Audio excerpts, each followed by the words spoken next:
you need to think of Islam as a political system on par with socialism. Think of Russia, socialism. Think of Nazism. Think of fascism. It must be seen as a political system on par with those, on how to manage literally everything inside the state. Is this whole cult, and this is why I've always said that Islam is a cult. It's a satanic death cult. And today we are bringing the receipts to prove it's a satanic death cult, because it's based on just lie. You're permitted to lie. In fact, you're obligated to lie, because without lies, Islam dies. Allah planted himself in the body of Muhammad, saying, you are the elect, the chosen, right?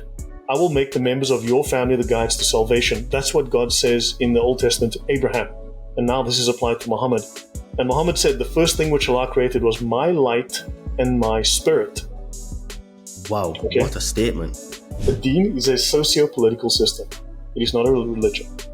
Remember, Muslims say it's a complete way of life, meaning legal, moral, political, social, as well as warfare.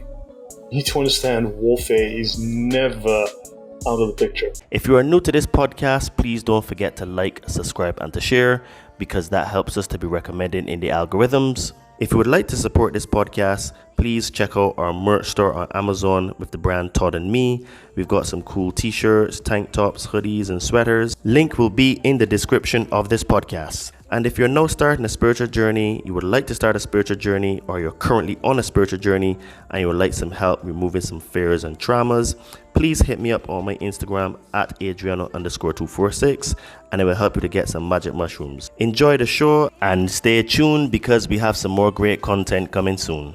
What if the truth about Sharia law, Islamic doctrine, and centuries of religious influence has been hidden in plain sight, misunderstood by millions, and manipulated by those in power and even economic agendas? Hello, beautiful and amazing people. Welcome to the Conscious Man 7 podcast. I am your host, Todd Cave, and today we're diving into a conversation that might challenge everything you thought you knew about Islam. Today, I'm joined by Lloyd De Jongh, a researcher and expert on Islamic source texts. Lloyd has spent years studying the Quran, Hadith, Tafsir, Sira, and Islamic jurisprudence directly from the original Arabic, not filtered through commentary or mainstream narratives. He's not here to share opinions. He brings evidence, doctrine, and historical context that can shift paradigms. His work unpacks how Sharia law intersects with politics, lawfare, religious identity, and social control, not just in the Islamic world, but increasingly in Western societies. This episode isn't about fear. It's about clarity. It's about understanding the text, the teachings, and the tactics shaping our world in ways most of us don't even see. If you're ready to go deeper, beyond the headlines and narratives that the mainstream allows, and into the actual source material, this is the conversation you need to hear, because it's going to be sharp, bold, and potentially mind-blowing. Whether you're a Muslim, secular, curious, or skeptical, this episode is designed to educate, provoke thought, and raise awareness grounded in facts, not fear. When truth is blurred by lies and misinformation, perception becomes reality. What will you perceive your reality to be? Liberate your fears and walk with me. Sit down and meditate. Connect with your soul.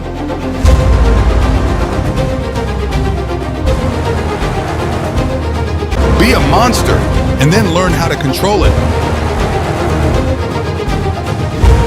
You gotta be willing to do the work.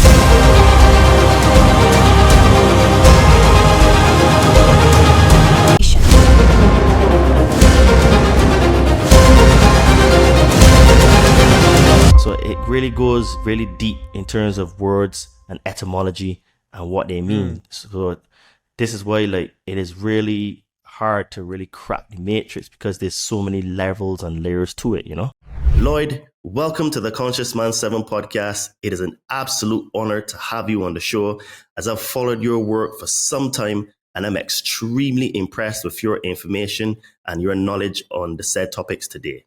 Thank you very much for that very kind introduction, Todd. Really much appreciated, and I'm happy to be here. Let me make one clarification. I don't speak Arabic, but I do have a resource of the most authoritative Islamic texts, especially where I lean is the jurisprudence. And I also lived 11 years in the Middle East. I worked in the defense industry. I traveled extensively across the Middle East, and I witnessed a lot of it for myself. So there's that first-hand experience with the people, with what I was seeing, coupled with reading these texts. And this is how I know what I know. You know, your story is very interesting because I remember when I first found you, it was on Sira International. And the stuff that you dropped. Now, I would say I'm reasonably well versed in Islam because I studied it extensively. And the stuff that you presented on their show blew my mind because I didn't have the depth. And obviously most people don't have access to, you know, some of the literature that you found through your job. So let us start at ground zero. Let's bring a bit of clarity first. What is Sharia law and how is it commonly misunderstood by both Muslims and non-Muslims alike? So let me reply by asking you a question. What did you always think Sharia law was? Because you hear the word, we want Sharia for Britain, we want Sharia for America, we want to live under Sharia. What did you think they meant by that? Well, when I was learning about Islam, I knew that Sharia law was sort of like the practices and the governance of the religion. But I didn't understand that it actually is bigger than that, right? Because obviously the Sharia law talks about how to pray, how not to pray, like the kind of things you're permitted to do, friends you keep, you know, even like just how you sleep and everything like that. You know, it is so involved in your life. So in the beginning, I just thought it was just like, oh, is there a way of doing things? But then when I started to read more, I started to realize that it's actually more than that. It's actually a system that is designed for domination. So I kind of like, I don't want to say got scared, but I got worried. So much so that I used to educate some people in terms of it. That like there was this one pastor that was my neighbor, and he and I will always have interesting conversations. And I pulled up some receipts and I showed him, and he says, "Listen, Mike, you better learn about this religion because where I was living in London was a heavily Muslim area." And I said to him, dude, your church is in this area. You better learn about this religion, not obviously because you want to convert, but you need to inform people about it.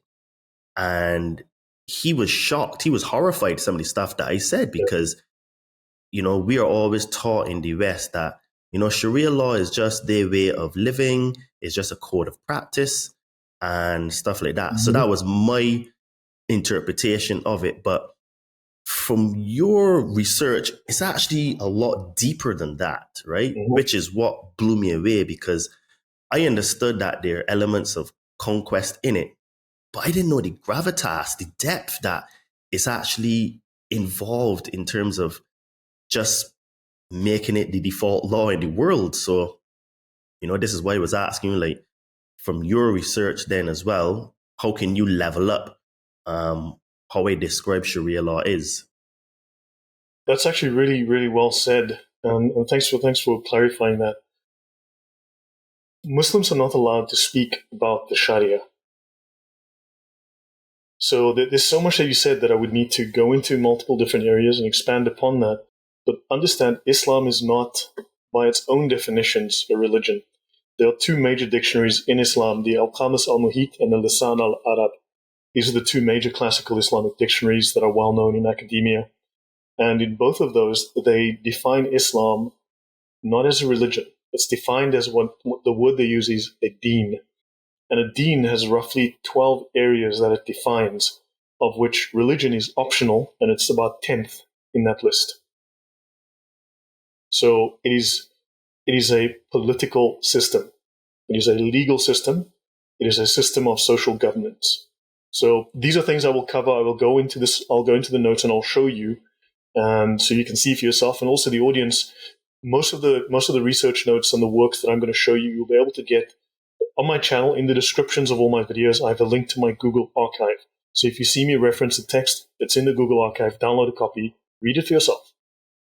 So that is actually one of the things I really like about you, because I mean, I do have a lot of receipts like you, but yours is way more well organized, because I've actually checked out your Google Drive and I'm like, wow, if I had done a system similar to that in the beginning, like from the beginning 8 years ago when I started to really research Islam, I would have something similar to yours, but mine is all over the place. So it's kind of hard sometimes to pull the exact references, but you're able to pull it up, just give you a few seconds and you can do it, which is one of the real impressive things about you. No, I use software for that. I've got software I've been using for a long time that I have licenses for that allow me to search for things. And also just through constant repetition, I've generally started to remember where things are. So tell you what, you spoke about prayer. Let's start there, right? Okay. And I'll get to the other topics you've mentioned as well. So, but you need to think of Islam as a political system on par with socialism. Think of Russia, socialism. Think of Nazism. Think of fascism. It must be seen as a political system on par with those, on how to manage literally everything inside the state. Wow. Okay. So guys, you're going to get some good sources today. So for the people that are watching the video, y'all will be able to see. But as Lloyd said, links to his Google Drive will actually be in the show notes. Yeah. I'll also share it with you, I think, and hopefully you can put it in your description so people can verify for themselves. Now, yes, I will. This book is the most popular English language version of the Sharia. This is the most popular and the most common in the Islamic world version of the Sharia. Don't let Muslims gaslight you and say that, oh, you don't speak Arabic. 85% of Muslims don't speak Arabic either. This is why they have to use English as the medium to translate these books into. Islamic governments have spent a lot of money and time translating the top works into English. Now, of course, there's been some backlash because this is obviously, shall we say, open Pandora's box. The cat is out of the bag. But Reliance of the Traveller, also known as Umdat al-Salik, is the most common reference manual. Muslims will say, no, it's not, to try to denigrate it. And then you simply ask them, okay, so which one is it then that we should be reading? And you'll hear nothing but silence back. So this is the classical manual of Islamic sacred law. This is a Shafi'i manual. They're going to go, well, you see, it's only valid for the Shafis. No, we'll debunk that in a moment. This is valid for Islam. So notice there's a certification here from Al-Azhar. In fact, there are multiple warrants of authenticity, these documents here. Al-Azhar is the university, the oldest Islamic seminary in the world. It is a school where they teach all of the schools of jurisprudence. That's the Hanafi, the Hanbali, the Shafi, Maliki. All of them are taught there. All of them are valid and recognized. And they are essentially similar on, let's say, 80% of what they teach. The variances are on minor issues, like do you hold your hands here when you pray, or do you hold your hands by your navel when you pray? Those are the differences, so they are minor. But you spoke of prayer. If you go to the Quran, so you go try and find out, how do we do the prayers that we do in the mosque, for instance, right? If that's the question. You're not going to find that information in the Quran. Ask yourself, where in the Quran does it list the names of Muhammad's wives? Not in the Quran. Ask yourself, loads of questions. Where's the double shahada that says that, you must believe in Muhammad and Allah? It's not in the Quran. There's so much that is not in the Quran, you have to go to external sources. So, for instance, you go look up the prayer and you might see, the Quran says to pray. It says Muhammad prayed. Maybe there's 5 verses and 100 words on the topic. Well, you can go here and you can learn everything you ever wanted to know about prayer but were afraid to ask. Here's 119 pages of instructions on prayer. 119 pages on just a prayer. And just how to pray, for instance. Wow. Right? Now, this book is a summary. It's a compendium. So it's a summary and it draws from many different books, many different scholars from across all 4 schools. Right? So you can learn about zakat, pilgrimage, inheritance, marriage. You can see here, you've got about 48 pages on marriage. And this is only one book. And it will reference other texts, other scholars. And of course, you can then go to those books, reference the writings of those scholars, right? This few people realize commanding the right and forbidding the wrong is the primary doctrine in Islam. This is the primary doctrine, and you can consider this a form of jihad. So Muslims are not allowed to speak about the Sharia. The Sharia is effectively a secret because to reveal it will damage Islam, will reveal the secrets of Islam. So let me start here. You asked about ridda, about blasphemy. Okay. So for instance, blasphemy is called ridda in Islam, or apostasy. So I've looked up the word ridda. There are 8 references in this book. So I'll go here. So let's just have a look. This is the Sharia.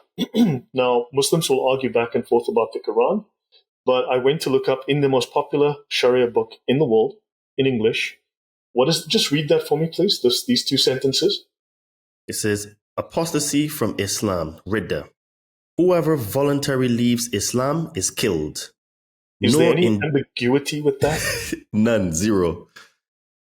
Then you have no indemnity or expiation for killing him. Gosh, no damn. Indemnity or expiation for killing him. You don't have to make apology. You don't have to beg for forgiveness. You don't have to ask God for forgiveness.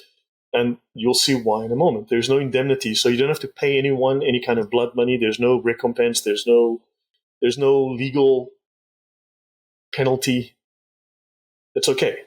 And you know the real, I don't want to say sad, but the ironic thing about those two statements is that when you try to actually talk to Muslims, they tell you, oh no, that is just a misinterpretation.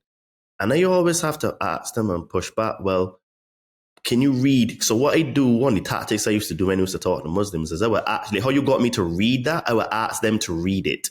And when they read it, then I would say, but okay, so what does that mean to you? How do you interpret that text? How can we make sense of that? And they would always come with a lot of mental gymnastics. But I'm when it comes to like these particular things in religion, I think it's extremely black and white, and there's no wiggle room between it. It either is or it isn't. And the problem is that for them to come and admit that it is, it means then that the narrative that they propagate has to change. But then if they deny or lie, then it shows that they're liars and they can't be trusted. So it's kind of like a double-edged sword, a catch-22. Now, to compound that problem, and I'll say these things bluntly. Now, please understand, for the audience, I am on social media, I'm on YouTube. I have literally invited hundreds, and I don't mean 101. I mean hundreds, if not at this point 1,000 or more Muslims who claim that I'm misrepresenting Islam, who claim that I'm lying. I routinely, if you go to my Twitter account, my X account, and you read, you will very regularly see me having a Muslim denying what I'm saying, claiming I'm lying, and I will say to them, well, look, thank you, Mr. Muslim. Tell you what, let us go live on my YouTube channel and let us bring up the Sharia texts and show them on the screen to the audience, and we'll discuss them. Not a debate, we'll just discuss them. We'll read what they say, and we'll get your reaction to it, and we'll see if you can find me nice Sharia laws, and we'll see what I have. And in 5 years, I haven't had one person accept it. I'm not surprised because I don't know how you can actually defend these statements, you know? Like, Now, of course, they'll ask you. Now, they'll look, if Muslims are smart, maybe they'd look at this and they'd think that this gives them an out. You'd be surprised it does not. Only the caliph may kill him. But you must understand, the Sharia is a legal system. It has legal loopholes. And for literally every Sharia law, there is its opposite. There is its cancellation, its reverse. So because it says 1 + 1 is, because it says the sky is blue, it doesn't mean that the next sentence it says the sky is green with yellow stripes. Because it says the sky is above you doesn't mean that 2 sentences down, it doesn't tell you the sky is under your feet. Please understand that this is how the Sharia works. It will contradict itself. But let's go to Ridda, right? Here we in this chapter, this is from IslamicBulletin.com. And let's have a look here. Apostasy from Islam. Let's just have a quick look through these laws. Leaving Islam is the ugliest form of unbelief, and it is the worst. Okay, and it may come about through sarcasm, right? If you tell a Muslim, trim your nails, it is sunnah, it is the habit or the practice of Muhammad, it is the normative behavior of Muhammad, it is sunnah, and he replies, I wouldn't do it even if it were. So just denying what is obligatorily part of Islam can make you an apostate, right? So when a person who has reached puberty and is sane voluntarily apostatizes from Islam, he deserves to be killed. Is that ambiguous? No, at all. That's levels. Yep, that's Islam. And it says, ask him to repent and return to his Islam. If he does, it is accepted. If he refuses, he is immediately killed. Now, not in a little bit, but immediately. Right away, on the spot. No, I don't want to. Boom, dead. Wow. Now, understand, there are 4 schools of jurisprudence. Now, these are not 4 separate religions. They are one religion. They have a series of, the differences are rather, shall we say, a grade of difficulty. The easier is called rukhsa, and the more difficult, the stricter, is called azima. And this school leans more towards the strict. But humans are not always so strict or so capable, so therefore Allah apparently allows this range of behavior. So in some of the schools, they'll have they say, well, if someone apostatizes, kill them. Don't even talk to them. Don't even ask questions. Just do it. Other ones will go, well, give him 3 days. The other one will give him 24 hours. The other one give him 2 days. The other one says drown him.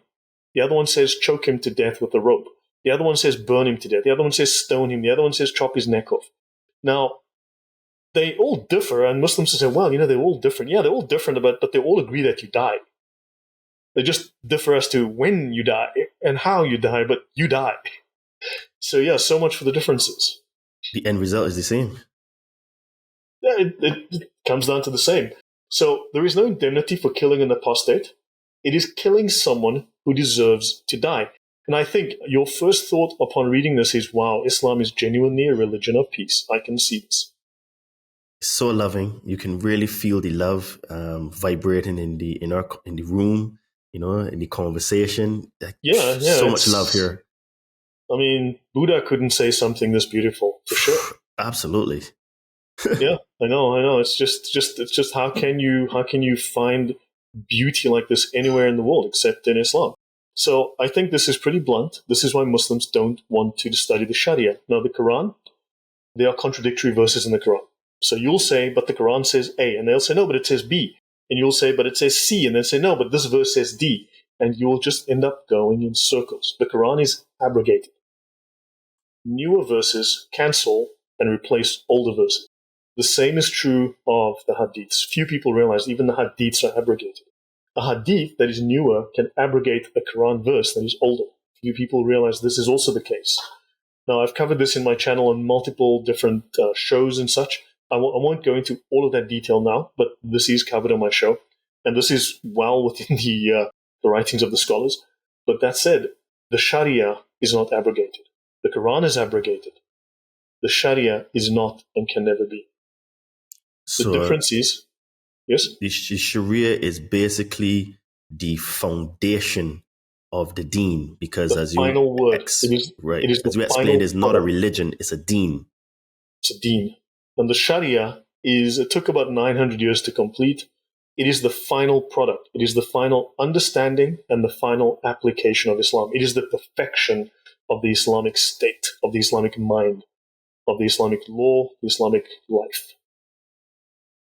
This is the perfect life here. This is the perfect law. You are seeing here perfect morality, perfect law, Allah's mercy on the page. Since it's killing someone who deserves to die, yeah, a lot of morality there.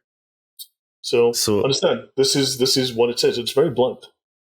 Very blunt. So you touched on one of the books there, which is referred to in English as The Reliance of the Traveler. So you've spent a lot of time looking at sources. So can you tell us some of these sources, the names of the books, and why are these sources sometimes differing and to what's publicly presented to us in the West? So you're looking at 900 years of development.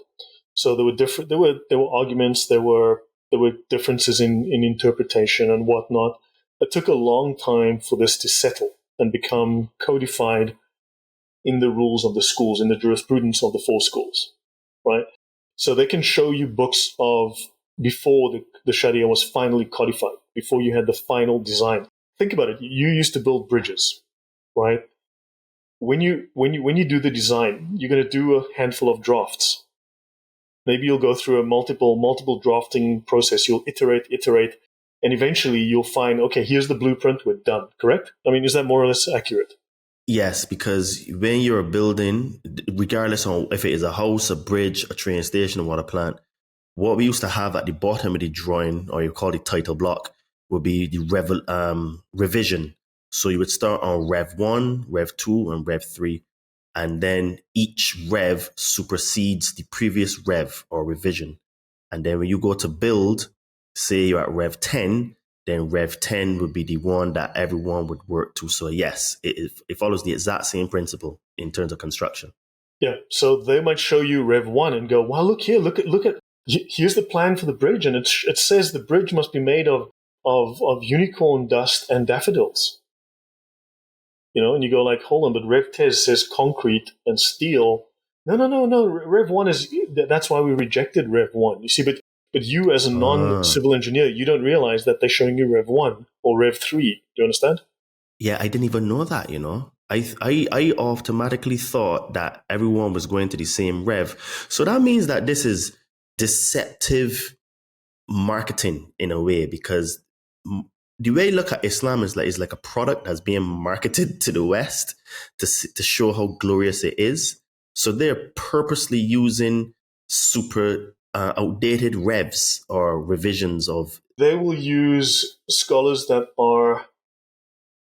go against the what's called the ijma. So in Islam, there is what's called the consensus, the ijma, the final understanding. The consensus is the fixed, final, definitive, canonized understanding. This is the final understanding of the scholars. This is what is written.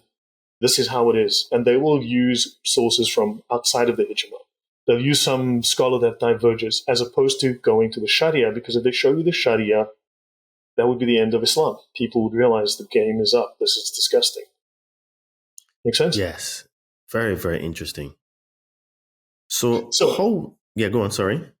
So on that point, I just looked up here in my notes. So for instance, take Christianity, right? Take other religions too, but take Christianity. You've got the 10 Commandments. One of the 10 Commandments is thou shalt not lie. Thou shalt not bear false witness, right? So at least that's one of the codified rules, right? Thou shalt not lie. Within the theology, God is truth. God's nature is truth. He cannot be untruthful. Now, Islam, Allah can be a makkar. Allah is a makkar. Makkar means a deceiver. Allah can deceive. This is a word with a negative connotation. Now, long story short, all of the actions of Muhammad, the nature of Allah, the actions of Allah, the wishes of Allah, the will, the commands of Allah, the actions of Muhammad, the prohibitions, the words of Muhammad, all of that, and his companions, all of that got lumped together, analyzed, and eventually, boom, you've got the Sharia, the final product where the doctrine is stored. Not the verse of the Quran, but the doctrine. Remember we showed 119 pages of prayer in this summary document? Yes. That is doctrine. That is not a verse in the Quran. Don't let Muslims divert you to a verse. No, I've got 120 pages of prayer. Why would I need to look at a single verse when I've got 120 pages to examine? So let's see. Read the name of this chapter for me, please, here. It is called lying. And what is this one called, the other section? Permissible lying. And this one, R8.2, is called? Obligatory lying. Obligatory lying. Does that say thou shalt not lie, or does that say that lying is obligatory? Please help me out here. Basically, it's saying that thou shall lie. Yes, all the time, for any reason. It's a command. It's a command. Correct. Actually, you know what? I should have said that years ago. It's a command. You're right. I should have cottoned onto that. Yes, very well stated. It's a command. It is. It's exactly the case. This is Islam. Do you understand why you've been deceived? Because it's required. Lloyd, you're blowing people's minds here. I mean, like, I always used to wonder why it is Muslims lie. And that word that you use, is it makkah? Makkah, yeah. Makkah.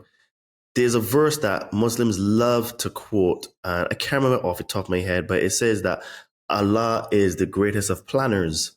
But in actual fact, that verse is saying Allah is the greatest of deceivers because of the root word that you mentioned just now. Yes. Right? Yeah, correct. Now, I tend not to hop on the Quran itself. I tend to move off into the Sharia because the Sharia is the final understanding. So think of this. But you are correct. You are definitely correct. And I mean, I could get notes on that. For the next time, I would rather prepare notes and have them in front of me so that I can speak from the notes. I've done prep, than do it off the cuff. I have notes somewhere, but let's discuss this. Now, think. You have the Sharia. The reason I use the Sharia is as follows: Muslims are actually not allowed to interpret the Quran on their own, and you'll find that stated in the Sharia. But there were 4 scholars who established the 4 schools of jurisprudence, because you opened up with the discussion of this jurisprudence in Islam, right? The 4 schools of fiqh or jurisprudence. These 4 scholars who founded these 4 schools are known as the mujtahids mutlaq, the absolute scholars. Now, if you are an absolute scholar, what is the connotation, do you think? Well, to make it very simple for people, these are the default people you refer to. These are the people with the highest knowledge. These are the people that's it. That's the final understanding. Absolute. Their statements are absolute. Ultimate. There's nothing that goes above their what they say or what they interpret and understanding. The final word. Yes, exactly. The final word. There's only now these 4 scholars: the Hanbali, Shafi, Maliki, and Hanafi. Right. These scholars are known as the mujtahids mutlaq, the absolute scholars. They did what's called absolute ijtihad, or absolute reasoning. They were absolutely knowledgeable of Islam. They knew everything. They understood. And they created drafts. And those drafts were taken by the people in their schools and expanded. So let's say Shafi, he wrote a book when he was younger. Then like 30 years later, he wrote a replacement. He changed his views. He altered some things. He'd learned more. And he wrote his book on jurisprudence. But it's a short book. So normally they write a simple primer, effectively. Then the scholars in the school expand it, and they will write a longer, detailed Islamic law text. And that, for instance, the Hidayah, this is volume 2 here. This has 744 pages, but there are 4 volumes, so it comes to about 2,652 pages. Wow. So let's say Shafi, right, for instance, for this is the Hanafi fiqh, but let's say Shafi or Hanafi or whatever, he'll write a book of 100 pages, maybe 200, maybe 300. But his scholars, his students, right, over the next 500 years, write 3,000 pages. And then some guy comes along later on and writes a summary. So you always have the primer, the corpus, and then the summary. That's the structure. This reliance is 1,251 pages. And it's a summary. And this chapter on obligatory lying comes from another text from a scholar called Al-Ghazali. Now, in theory, but maybe not in theory, but in practice, Al-Ghazali is regarded, based on the corpus of his work, based on the detail and depth and breadth of his work, he is regarded as the number 1 scholar for all intents and purposes. He is the number 1 scholar in Islam after Muhammad himself. So he's the only guy that effectively supersedes the 4 mujtahids mutlaq. And he's written his own corpus. He's written his own masterworks. Now, his masterwork is called Ihya Ulum al-Din. And this is where this is drawing from that work. And then he speaks at length. He's got couple of dozen pages where he talks about how to lie, when to lie, who to lie to, different kinds of lying, and so on. And I'm not kidding. Let's actually go look at this. That is levels. Yeah, your thoughts on that? But I mean, lying is obligatory. We can go have a look at this. Actually, let's go find some of this. Right? I have some very strong views on religion, especially Islam, and I'm very glad that we're having this conversation because people have, come at me and saying that am not very knowledgeable in religion because I don't speak the language, or because I was never practicing, I didn't know anything. But your statements here are well, not even the statements, the proof, the receipts you're bringing confirms everything that I have said in the past. Yeah. No, I'll go to the section on lying in a moment, but I just came across this now. Permissible slander. Slandering is bad. Unless you're a Muslim, then it's permissible. So you see, now you must understand, in the West, for instance, they have the same vocabulary, but a different dictionary, right? Slander in the West is if I make up a story about you, a lie, and I tell it, and it damages your reputation. It costs you financially or reputationally or something, causes you harm. That's slander. In Islam, in the Islamic civilization, in the Sharia, slander has a different meaning. Slander means to say something or reveal something about someone that is true, that they don't want revealed. That is true. So what I am doing right now, what you and I are doing right now, we are slandering Islam. What we just did. Because we are presenting truthful information. That is damaging to the image of Islam. Wow. We are slandering now. We are guilty of slander. It's called ghibba. So to reveal, if you stole money, you're a Muslim and you stole money, and your friend comes along and says, hey, but Hamid over there just stole $2,000 from the till, then Junaid just slandered Hamid. Because he told the truth, but it brought Junaid in disrepute because it will make the religion look bad because he's a Muslim. And then people will think that all Muslims are like that. So then in reality, their doctrine tells them to be like that. And if you had kept your mouth shut, when you get to paradise, and I'll show this in a moment, when you get to paradise, Allah would look at Junaid and go, Junaid, I'm going to reveal your sins and you're going to go to hell for that because you revealed Hamid's sins. If you had just kept your mouth shut, I would have kept my mouth shut. If you had not revealed those secrets, I would not have revealed your secrets. Wow. Yeah, Islamic religion 101. Wow, that is levels. I mean, I did not even know that about Islam. Yeah, so let me find the stuff on lying. For some reason, I'm always struggling to find that particular page, but I need to get to it. Okay, here we go. Man, there is so much. Permissible lying, the chapter on permissible lying. From thou shalt not lie to permissible lying. So at least within Christian doctrine, you have a standard. You have a standard to adhere to. Thou shalt not lie, right? Don't lie. So within Islam, the standard is completely inverted because Muhammad told lies and so on, and that's where we get the Sharia from. So notice now, read this, and we need to be very careful how we, quote unquote, interpret this. He who settles disagreements between people to bring about good as defined by Islam, by the Sharia, or says something commendable is not a liar. If you say something nice that settles a disagreement, you're not a liar. Now, tell me, what are your thoughts on this? What's the moral calculus here? What do you get from this before I dive into it? So basically, what you're showing goes a little bit to how we have in society, where we blatantly tell people niceties to make them feel good, even though it's a blatant lie. Yes. And secondly, what we're doing is that we're blatantly being dishonest, right? Yes. And this is baked into the actual foundation of Islam. Well, look at this. Now think, here's a question. Do Muslims and Christians agree? On some things, and on other things, no, they don't agree. They disagree on I would say, a fair amount. Fair amount, yes. If you settle a disagreement to bring about good, if you tell a lie to settle a disagreement, that is not considered a lie by Allah. So if you lie to settle a disagreement, Allah doesn't consider that a lie. So because Muslims and Christians, and Muslims and the rest of the world for that matter, disagree, Muslims can lie to you because then they're settling the disagreement and it's okay. Do you understand the implication here? I will look into this deeper now in a moment. So see, they state here, if you want to smooth over differences, then lie. Oh, You see? gosh. So this is an explicit statement that lying is permissible for a given interest. Speaking is a means to achieve objectives. We spoke of Ghazali earlier. When it is possible to achieve such an aim by lying, but not by telling the truth, it is permissible to lie if attaining the goal is permissible. And it is obligatory to lie if the goal is obligatory.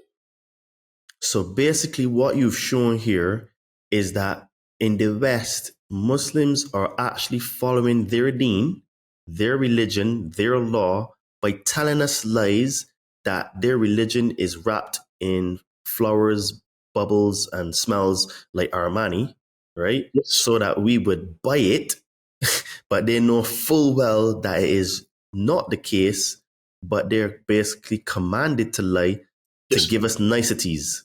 This is their morality. This is Islamic morality. So, false speaking. Now, this is Ihya Ulum al-Din, the book by Ghazali that the Sharia manual is drawing upon. So, this is another, effectively, Sharia manual. Sometimes false speaking becomes compulsory. Can you translate that to me to basic English, please? Thou must lie. Thou must lie. So, lying becomes compulsory. False speaking is better than speaking the truth sometimes, you see? Wow. And if you want to compromise between two parties, then false speaking is lawful. If you want to negotiate with the Muslim, then, and they, to come to some compromise, then false speaking is legal. Do you understand? Lying is legal. The Prophet did not allow lying except in 3 cases to bring a compromise between two parties. Well, do we disagree with Muslims? No. So therefore, they may lie to bring a compromise that suits them. If you settle disputes between two parties, you are not a liar. Well, we settled the dispute. We lied to you. We broke it for our advantage, but that's okay. So this is why that Treaty of Huda makes even much more sense. Yeah. You see? So there is no sin in that falsehood which benefits a Muslim or removes a harm from him. Can you see the moral implication of that? Yes. And earlier, when Junaid said that Hamid stole money, well, to disclose an obscene act is also an obscene act. So Junaid was being obscene by pointing out something ugly. Wow. Every man should save his life, his property, his honor, by taking recourse to falsehood. So this is why Allah could say he is the best of deceivers, because the deceit is literally written in the religion, and it is hidden that only the I don't want to say the initiated ones, but the ones worthy of knowing this knowledge can access it in order to protect it, to then further tell lies even to their own following. Yes. Because most followers of Islam don't even know the things that we're speaking about today. Correct. So is this whole cult, and this is why I've always said that Islam is a cult. It's a satanic death cult. And today we are bringing the receipts to prove it's a satanic death cult, because it's based on just lie. You're permitted to lie. In fact, you're obligated to lie, because without lies, Islam dies. So do you understand the implications this has for Western culture? It's huge, because we're being sold a lie, and we're being told to have tolerance and stuff. But in reality, we're basically, I would call Islam a Trojan horse. I think that's the best way to describe it. And that's a very good way. What happened, because like I said, my brain works differently. I always look for analogies for people to get the points I'm trying to make. And Islam is an absolute Trojan horse, because with the stuff that we've shown today, it is impossible for a person with critical thinking can think that this ideology is their friend, and that the people that follow it in the strictest form are also their friends. That's impossible. So there are lots of questions to be asked. And it says here, if harm is caused more than benefit, if you speak the truth, then speaking the truth may be avoided. Yeah, thou And shalt this not. is a subjective judgment. Yeah, thou shalt lie. Thou ist commandeth to lie. Yes. Now, I mean, again, back to Christian doctrine, the father of lies is Satan. Yes. So understand. So you look at this and you just go like, man, there's a problem here. See, Huge and there's problem. different kinds of lying, different ways of lying, different. It just so yeah. But hopefully you understand that this is genuinely problematic. Very problematic. So we touched earlier on some of the books like the Quran, the Hadith, the Sira, the Tafsir, all forming the Sharia law. So what's the actual relationship between these documents? Because it appears that you solely just look at Sharia law as like the body. So how are these books sort of like going between each other? Okay, so what you have is you've got, in theory, the Quran is written first, right? It's established roughly 20 years after Muhammad dies. It's finally collected. A couple of false Qurans are burned, and then finally it's compiled. And there you go. You now have the Quran. Then you've got other volumes. About 200, 250 years after the death of Muhammad, you have what's called the Hadiths. The Hadiths start forming. The Hadiths are these short little statements and reports about Muhammad and his companions and his actions and so on, and the actions of the companions. So they're short little stories. Right, there are millions of them. There are literally millions of these. And there are volumes that are authoritative, that are in Arabic or Hindu, that have not been translated, or Urdu, that have not been translated. So people think that Arabia is the only place you're going to get Islamic information or books. You'll also find them in Urdu, in India and Pakistan, that have not been translated. So there's lots of sources that we still have not seen. There are volumes of hadith that are very common in the Muslim world that we are not even really aware of. So then you've got these hadiths, but you also at the same time have the development of what's called the Sira. The Sira are like the biographies of Muhammad. Think of it as the Gospels, the New Testament of Muhammad. Right? So and here in the Sira, what you have is, let me actually bring this up. Give me one sec. Just give me a second. I just need to find a particular reference. Okay, I think this is it.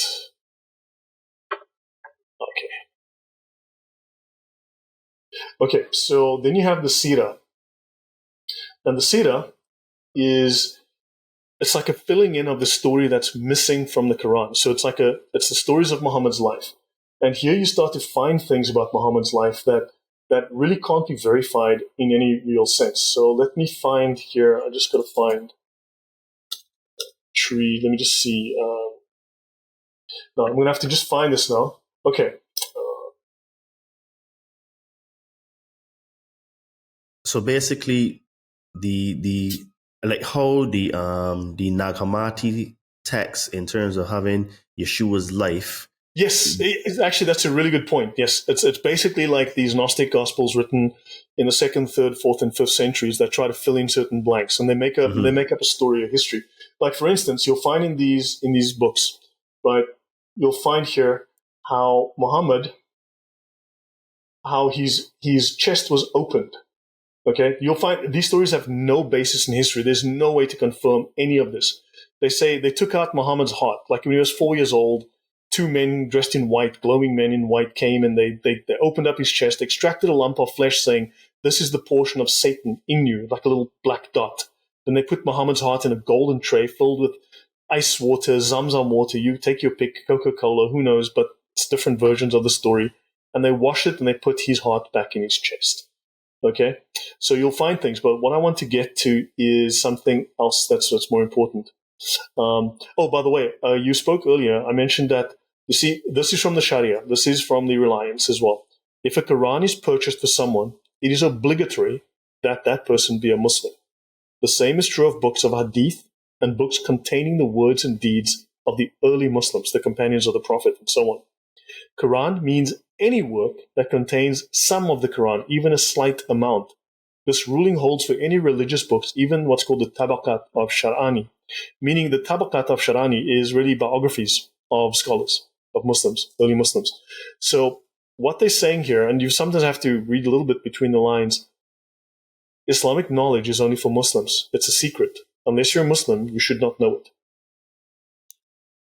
This is the thing that I don't think a lot of people realize. And in fact, this is probably why Islam actually fights so hard to keep it secret, because I think that any person with a rational mind would reject these things unless you're filled with darkness in your heart, because it just doesn't add up. It just doesn't make sense, the things you've shown so far. So now there are 6 pillars of the Sharia, right? There are 6 pillars of the Sharia. There are 6 principles upon which the Sharia rests. Here are the first and the fourth principle. Necessities permit the forbidden. Necessities permit the forbidden. So you could read between the lines, like, for example, like how we had the grooming gangs in the United Kingdom. Those guys, their necessity was to have sex with young white British girls. And because that was their necessity, even though it would be wrong to do, morally wrong to do, it not would in be Islam. It's legal to do one thing in Islam. It'd be permitted because it was a necessity, even though it was forbidden. Just forget that anyway and just do it. Yeah, pretty much. But also it means that you can break any rule of Islam. There's literally nothing sacrosanct in Islam. You can break any rule in Islam, any rule. And I mean any rule. It doesn't matter. There is nothing sacrosanct. If you think it's going to benefit Islam, then you can break any rule whatsoever. And the next one here, the aims are more important than the means. But any means necessary. The ends justify the means. This is the first pillar of the Sharia. First pillar. Yeah. So this is why they say the road to hell is paved with good intentions. So I want to spread Islam. I can do it by any means necessary. And then what I want to show you from the Sira. So the Sira, now you can see here, Muhammad becomes a deity in the Sira. Before the creation of the world, Allah took a ray of light from the splendor of his own glory and united it to the body of Muhammad. So Allah implanted a piece of himself. He made himself, and that is the spirit of Muhammad. So the spirit of Muhammad is literally the spirit of Allah. Allah planted himself in the body of Muhammad, saying, you are the elect, the chosen, right? I will make the members of your family the guides to salvation. That's what God says in the Old Testament to Abraham. And now this is applied to Muhammad. And Muhammad said, the first thing which Allah created was my light and my spirit. Wow, what a statement. Yes. And then it goes on. And then Muhammad was created of divine light. Muhammad stood as a column of light before Allah for 1,000,000 years. And then Allah created Adam from the light of Muhammad, right? And then what happens is Allah then makes all of the prophets, all of the figures of the Christian religion, of the Bible, all of them are created from the light of Muhammad, right? Not only Adam is formed from Muhammad's light, but the whole universe participates in this emanation of light. Emanation is a very important Gnostic word, so that's, so there's an odd choice of words there. The light of the prophets is from Muhammad's light. The light of the heavenly kingdom is from his light. So Muhammad is the light of God's kingdom. God's kingdom is lit up by the light of Muhammad. The light of this world, the sun, and the light of the world to come is from Muhammad's light. So Muhammad is what lights up the day. Muhammad lights up God's kingdom. Muhammad lights up the throne of Allah. So this is called the light of the Prophet. He's the created being who received the major share of the light of Allah. See, so Muhammad was a prophet before Adam was even created. And then in this book, Kitabi Ahwal al-Qiyamat, we read, Allah created the light of Muhammad. The light of Muhammad, right, praised Allah for 70,000 years. Can you prove that? I don't know. And then Allah created the people of the believing men and women, the Muslims of both sexes. He then created the spirits of the Jews and the Christians and the Magi, the Zoroastrians. After this, the light of Muhammad had praised Allah for 70,000 years. Allah created the light of the prophets out of the light of Muhammad. And they said, there is no God but Allah, and Muhammad is the apostle of Allah. So all of the prophets every single prophet in history was a Muslim. So when we present them as Christians or Jews or what, you take your pick. You're wrong, because they were all Muslims. They all worshipped Muhammad before they came down to earth. Then Allah created a lamp, and then He put the figure of Muhammad inside this lamp, right? And the spirits of heaven, the hosts of heaven, went around the light of Muhammad, praising and worshipping Muhammad for the space of 100,000 years, longer than Muhammad praised Allah. And then Allah commanded the spirits to look upon the form of Muhammad. And those spirits who saw nothing became a Jew, a Christian, an infidel, and a magician. So when Allah said, look upon the glory of Muhammad, and you said, I'm busy right now, you became a Jew and a Christian. So, and then it goes on, and those who looked at Muhammad's armpits became generals, and those who looked at Muhammad's kneecaps became musicians, and those who looked at Muhammad's temples became shopkeepers, whatever. Man. But what do you think of this so far? It now makes sense why Muslims get very, very aggressive when you try to attack the character of Muhammad.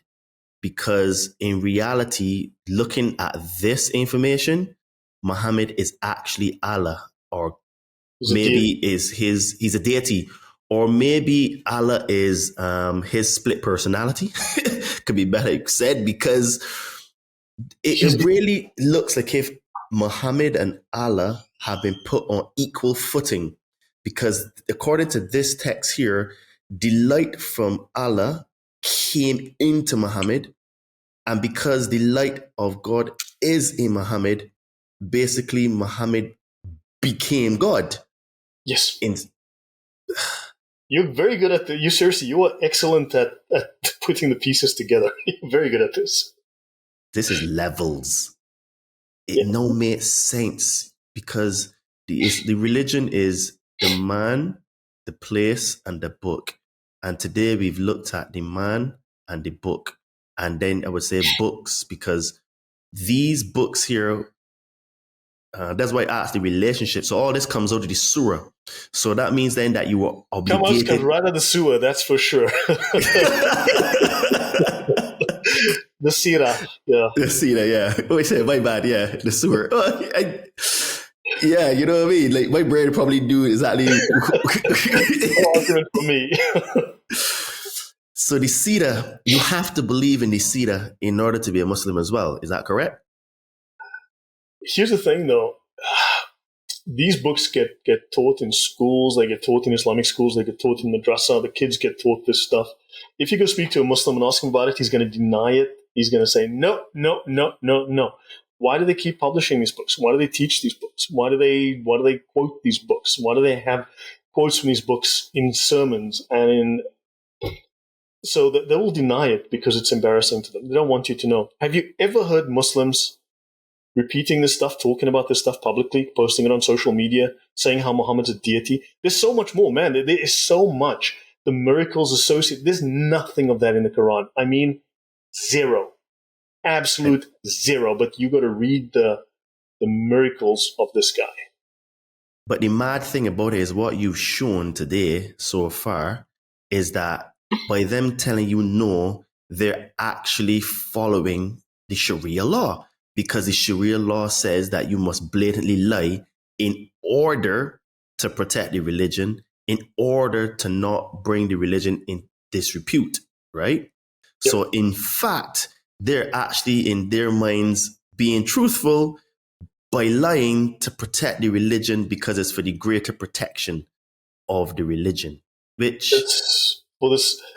you'll see, for instance, the way they will excuse the Sira. If you say, look, where's the evidence? Where's the historical evidence? And they'll tell you lies, and they won't lie. They're not lying about Muhammad. They're lying for Muhammad. That's a good thing. Very, very, very, very interestingly good point. See? And, sorry, go on. So I just want to take a very small break here to say, guys, if this conversation is opening your eyes, pause and drop a comment. What's one thing you've heard so far that shocked or surprised you? Hit that like button and share this with someone who needs to hear real, context, not clickbait headlines, but Lloyd is bringing the fire, the heat, and the receipts. So yes, so Lloyd, like I said, I have listened to your work. I've listened to a lot of your work, and you're still showing things that I have not seen on other shows that you've done that are completely blowing my mind. And it really, really boggles my mind how it is then that, okay, Muslims are clearly taught these things in their madrasas and stuff, but how can a person then with good conscience or with a sane mind literally think that it is okay to do these things and stay in a religion, and it goes against every fundamental, basic, foundational moral compass that it is on planet Earth? How it is that people can be taught these things and still remain in the religion? Because that's a good question. My thinking is that the West is, like a fish doesn't know it's swimming in water in a fishbowl, right? It's not really aware that that's swimming. True. We are raised in the West on Christian morality, on Christian ideas. So this has become part and parcel. This is how we make our moral judgments. Our moral calculus is based on moral influences that we've derived from biblical sources. And Islam is heavily antithetical to, the Quran is a polemic against Christianity. It's a polemic against Christ. It's a polemic against the Bible. It's really an argument against, it is the inverse of everything. Muhammad is the inversion of everything that is considered holy within a Christian context, and it is antithetical to what we consider normative in a Western context. So they have an upside down morality, a literally inverted morality, and they think this is normal, and they think we are the corrupt ones. So these are people that have been literally raised to believe things that are the opposite of what we consider true. If you follow Christian doctrine, then you believe that God, by his nature, is truthful, is holy, is good, and we are made in his image. Therefore, our soul, we have inside us part of his nature, and we express that nature imperfectly, but we understand his nature, we express that nature, so we strive to be good. We strive to be good people, tell the truth, and live at least as close to these things as we can. Whereas in Islam, it is the blatant opposite. So they believe that they are good, and they believe that they need to hide, they need to sneak, they need to deceive because we are evil and cruel, and if they don't, we will hurt them. And therefore, remember, they always tell themselves this persecution story, the persecution complex, and they are justified in deceiving and lying and hiding and undermining because they're trying to do good and they are a threat from us, and therefore they justify with that story. Does that help to sorry about that. Does it help to answer? Yes, and you actually highlighted something that I didn't actually think about before. So I've had like self-sabotage coaches on before. I've had people that are like freedom minded, libertarians and stuff like that. Mm-hmm. And one of the things that I didn't connect until just now is that people that are status, people that harm themselves, people that don't really achieve things in their life, they have victimhood. But I didn't realize until just now that the way that Islam is able to keep functioning is that from birth, they inject victimhood into its followers. So by you being the victim, it is easy to bypass the cognitive part of the brain that would actually say, no, this is wrong. Because you're coming from it from like, I'm the victim, I'm being oppressed. These guys are evil because I'm a victim. So because I'm being oppressed and I'm a victim, then it is justifiable for me to lie. It's justifiable for me to break a contract or a deal or an agreement is objectifiable for me to not tell you the truth in order to protect the religion. So Yeah, you they're just defending connected themselves, right? you just connected a huge dot for me in terms of why is it able to still survive even though they're taught these things. And what you hit there with the victimhood was very, And very good. I didn't see it before. great. No, thank you. And this is where I think you mentioned how Islam ties into what we're seeing. I mean, the Sharia literally intends to take over the world. I can show a little bit of that. It is the aim of Islam through jihad, through deceit, to take over the whole world. It is required that everybody becomes a Muslim. It is literally a one world religion. It is literally the one world religion. And if you look at the mindset of the woke, you look at the mindset of the oppressed, Islam claims that they're oppressed. We are oppressing them because we don't accept their beliefs or we don't accept Allah. We are oppressing Islam, and therefore they are the victims. Think of the woke. We are oppressed. We're being oppressed. We're the victims. That same mindset, they've shared that mindset and they've injected it into Southern California or whatever, Northern California, take your pick. But their mind has been transplanted into the West, and it's taken on a context of its own, but those same ideas are there. And I can't think offhand now of specific examples, but think of hate speech laws. Let's try here. Hate speech laws. If you say something that's true in England, for instance, or Germany, you can get arrested for it and go to jail.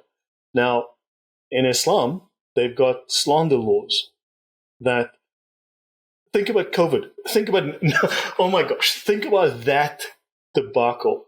In COVID, if you said something that nowadays we accept as perfectly true and valid about COVID, you would be silenced on social media. You could literally be arrested. You could lose your job. Isn't that the Islamic slander law applied in a Western context?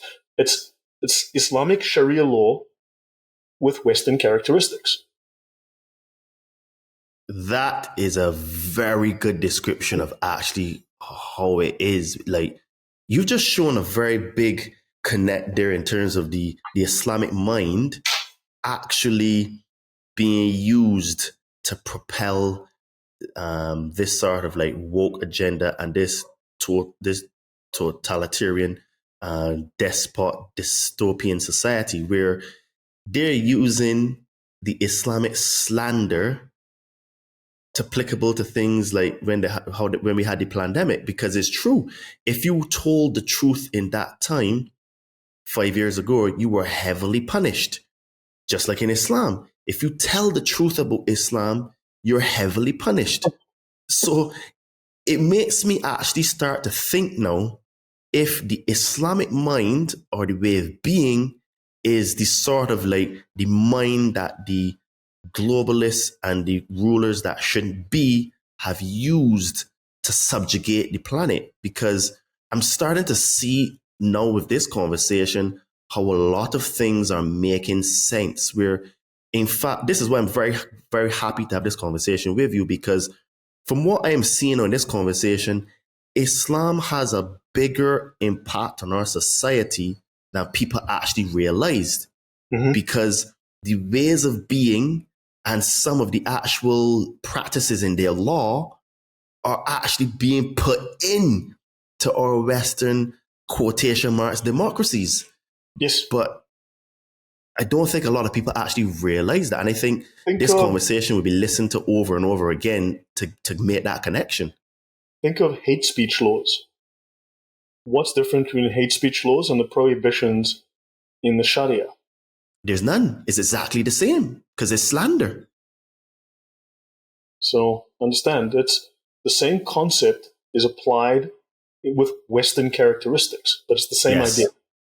Absolutely. Which is why you rightly said it is a deen. It is a political system that basically uses religion as its way to propagate and conquer. You raise a very good point there. Let me actually go there, because Okay, see, Quran 42:13. Allah has laid down for you the same deen. See, it's the word deen. Yep. Okay, but now we need to go and explain this a little bit more. I'm going to bring this page up. I'll show this. Man, there's so many places we can go, so many things.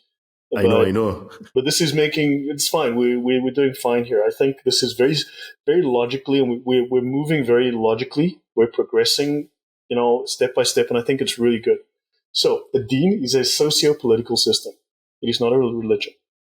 Remember, Muslims say it's a complete way of life, meaning legal, moral, political, social, as well as warfare. You need to understand warfare is never out of the picture. So, deen embodies, now this is me paraphrasing to some degree, although I'm using from Islamic sources that speak about this, and these are drawn from the two major Islamic dictionaries. So, deen embodies perspectives on existence, life, society, and the socio-political system. Islam is a complete and a competing ideology and a system of life and society and law. It is a complete, a Muslim scholar to learn the Sharia has to go to university. He's got to study for 3, 4, 5, 6, 7 years. He's got to study not just the Quran. He doesn't just read the Quran 50 times. He reads law books. They have, just like we have law books in our law universities and at court, Muslims have their own Sharia courts. They have judges called qadis. They have jurists. They have lawyers. They have a complete legal structure. It competes with ours. They've got a complete legal system. Why do we never look at their legal system? I just took the time to look at their legal system to read the books. That's all I did. And it's a complete replacement of ours, and it's completely the opposite morally of ours. So it's a political, ideological system. For Muslims, Islam is a superior ideology that supposedly for them towers over all other ideologies. And it is a political framework for managing mankind's affairs. A political framework for managing the world. I'm going to say mankind here. Now, linguistic meaning. There's the famous classical Arabic dictionaries I've mentioned before, Al-Qamus al-Muhit and the Lisan al-Arab. They say there are 4 meanings of the word deen. The first meaning is subjugation and dominance. Wow. Subjugation and dominance. This is why they believe that they're just superior to all of us, because it's literally written in the deen. Yes. Oh, they have to subjugate you. They have to dominate over you. Right? And additional context is ownership. Possession is 9/10 of the law, don't they say? Correct. Muslims must own everything ultimately. Government. Does that say religion? Government? Does that say, oh, it's religious, it's about a relationship with God? Or does it say government? Am I reading this wrong? Do you understand? No, and this is why they always talk about they're a slave to Allah, because the slavery mindset is put in through the deen. You're connecting so many dots here for me. My head is blown. Administration. Bureaucracy. Gee whiz, I want that in my religion. Definitely need bureaucracy. Buddha was definitely short of bureaucracy and administration. Damn it, I knew there was a shortcoming in Buddhism.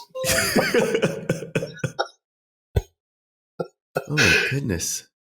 You understand the problem here? Administration. Yes. Setting up an administrative state, bureaucracy, and legislative authority, the right to pass laws. Then, obedience and bondage. Which is the slavery.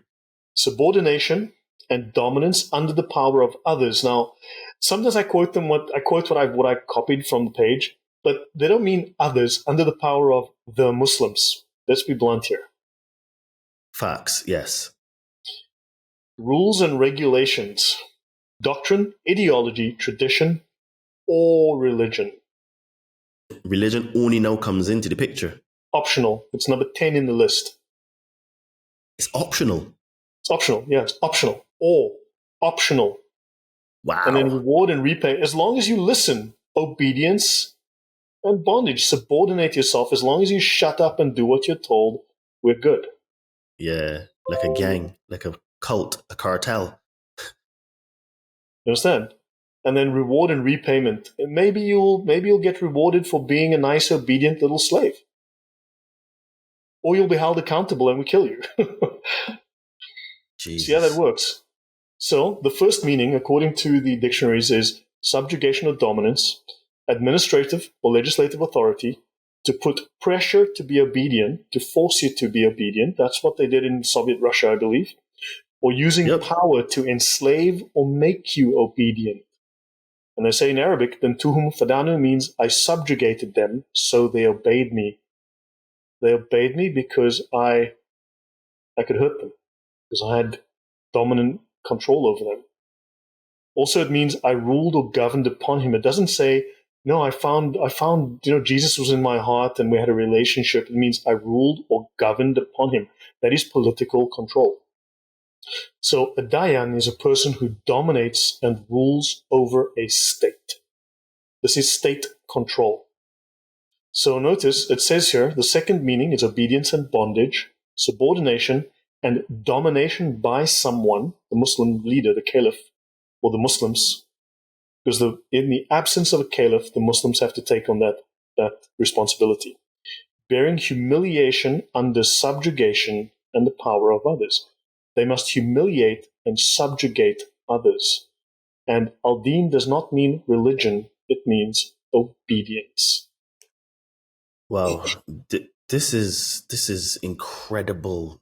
Like, I honestly can't think how any single person in the West can actually listen to this conversation, see the receipts here, and think that Islam will be their friend, in any particular time. Because what you're talking about here is humiliation, domination, slavery, and it is basically akin to a mob boss and their rules. Because if a cartel comes in your area, they're going to come to your door as a business person and knock on it, and they're going to tell you straight, we think that you need some insurance. Oh, really? Yeah. Why do I need insurance? Well, maybe you would have like a fire or broken windows and stuff. You say, oh, no, but I have insurance. I don't, he would say, but I think you need protection. I need protection from what? From us. You know what I mean? So basically what you're saying here is that this is glorified mafia boss tactics in terms of how the cartels go into an area, they dominate, using power to enslave or make the people in that area obedient. And then they're saying to themselves, I subjugated them, so they obeyed me, which is basically what they're doing when they turn up to your yard and they tell you to pay protection money. It's interesting that you use that word, because at one time the Muslims invaded Sardinia and they invaded Italy and so on, and Crete and other places. Look up the history of the word mafia sometime. See if it doesn't come from, there's a religion, gee whiz, it starts with an M. Maybe you can help me out here. And the word comes from a Muslim Arabic word, mafi. I wonder, just look. Mahdi? Mafi. So the word mafi, it comes from an Arabic word apparently. And the whole concept of the mafia, the idea, comes out of Islam. Wow. So look up the history of the word mafia sometime. Wow, this is interesting. Very interesting. See? So there's... Can I say something a little bit controversial, somewhat off topic, but controversial, that may be relevant here for the moment? People will... Now, the name of this presentation that I use, I call it the Muslim Talmud. For the simple reason that I spent months at one point reading the Talmud. I actually read it. I actually spent months reading it. And because people were making claims about what the Jews teach and what's supposedly in the Talmud. And then I started researching and cross-referencing, just like I did with Islam. And I couldn't find any of these things. Everything that I was told about, all of these quotes from the Talmud were either quotes that actually didn't exist, that were literally invented, or were misrepresentations, or some kind of twisting of it. And there were claims made about the Talmud that clearly, once you read the rest of it and you put it together, clearly is something completely different. On the surface, it might look bad, but in practice, it's not. Right? Once you've read the rest of it, and once you've gone through the whole detail, But these things are explicitly in Islam. I mean, it is 100% undeniably. Like in the Talmud, you'd see one little verse, right, where people say, oh, the Talmud allows the diddling of little kids.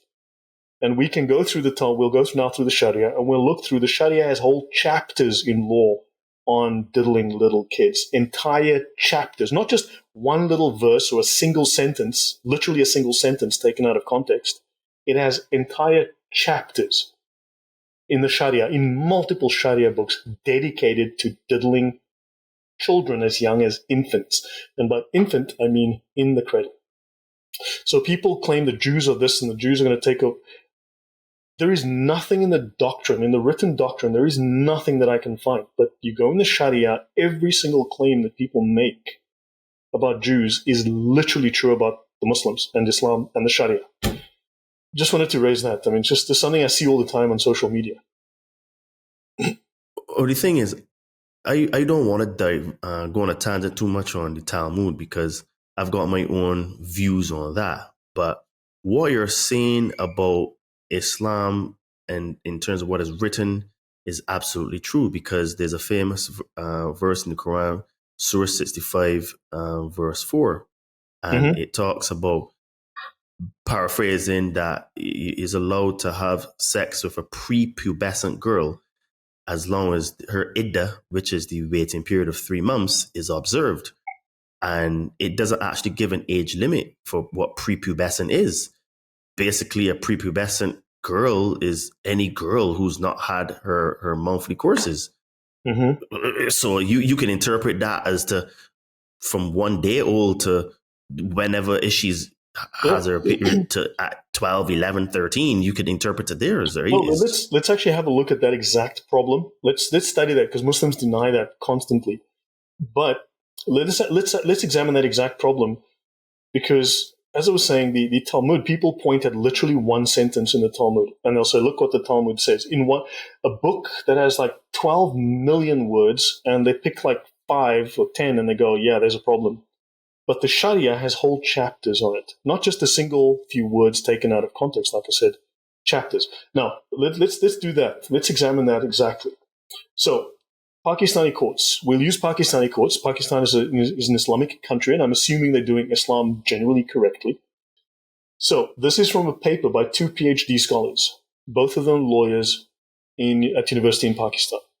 Okay, on the basis of the analysis of the reported cases, the following books are found to be relied upon frequently by the courts, that's courts in Pakistan, and we're talking this the normal court system in Pakistan, to derive an authentic point of Islamic law on a particular issue. They refer to the Hidayah.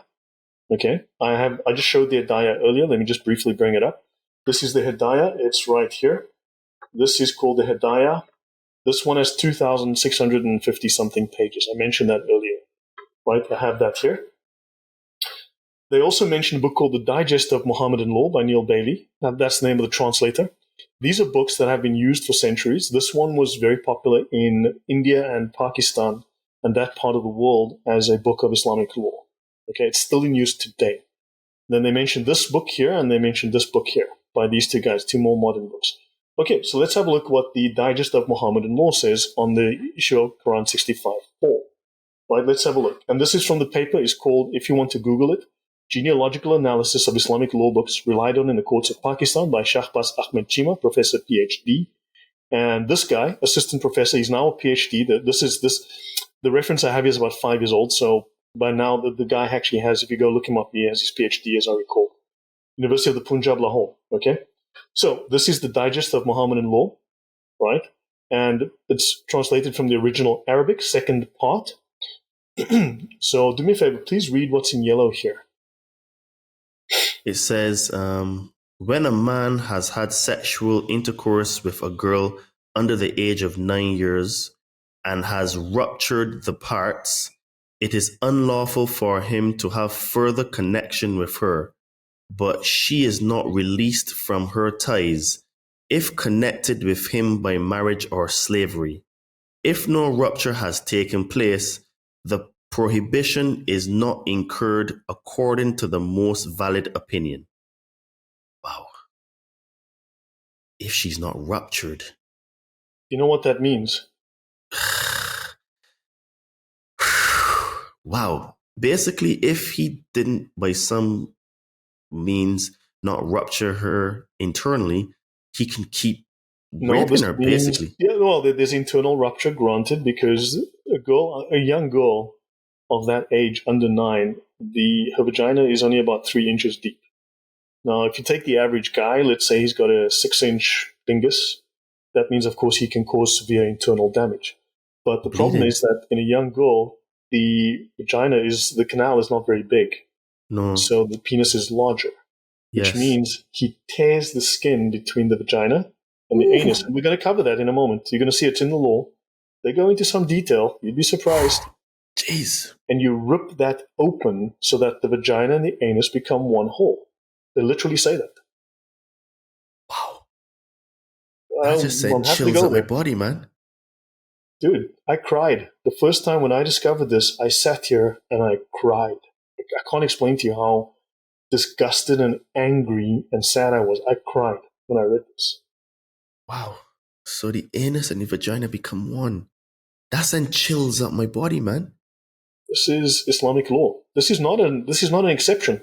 I can go on with this stuff for a couple of hours. We can talk about nothing but this for the next 2 hours. Okay, so Understand? That is not a fluke. That is not 2 sentences taken out of a book with 12 million sentences. You understand? This is chapter after chapter after chapter in book after book by scholar after scholar. Do you understand? Understand the difference in scale here? Yes. So let's shift gears ever so slightly. So where does the Sharia directly conflict with sort of like Western democratic principles such as freedom of speech, women's rights, and religious freedom? Because we touched on them very slightly before, but can we directly show, or is it possible to show that these sort of tenets of Western civilization are diametrically opposed for women's rights, freedom of speech, and religious freedom? Okay, let's have a look at this. For instance, this here, they speak here of the Sharia, of this school of thought, the basic premise of this school of thought. Good of the acts of those morally responsible, this is someone over the age of 13, or the age of 13, is what the lawgiver, and notice the lawgiver is, Moses would be in a biblical context, he's the lawgiver. The lawgiver in Islam, synonymous with Allah or Muhammad. Or. Either or, pick one, doesn't matter. The same. You understand the implication here? Yes. Allah is on the same level as Muhammad. Yes. Muhammad's on the same Muhammad level is as on the Allah. same level as Allah, yeah. Yeah, it's true. Allah is on the same level as Muhammad, and Muhammad is on the same level as Allah. So it's almost like it's one and the same, isn't it? Yes. He speaks with the same authority. See? He's not just a messenger. He speaks with the same authority as Allah in the Sharia. So, if the lawgiver has said something is good, or permitted, if Muhammad permitted something to be done, then it is considered good. So Muhammad permitted his companions to rape slave girls. He permitted them to rape girls they conquered, captured in warfare. He permitted them to do certain things, to steal people's property, right? So if Muhammad permitted it, then it is good because he permitted it to be done, or he asked for them to do something. Bad is what the lawgiver has indicated is bad by asking that you don't do it. So good, it says here, is not what reason considers good. Don't use your reason, don't use your mind or your conscience. Nor is bad what reason considers bad. Your conscience is of no importance.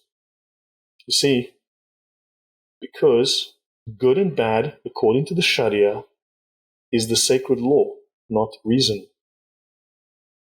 Wow. So basically, put your conscience on freeze, put that over there, and just use reason in terms of follow Sharia law.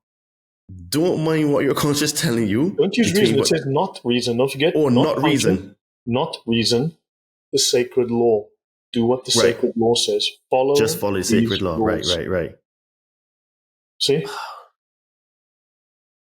Understand? Wow. That's what they say. That's simply what they say. So you don't get free thought. There's no such thing as free thought. There's no free conscience. There's the sacred law only.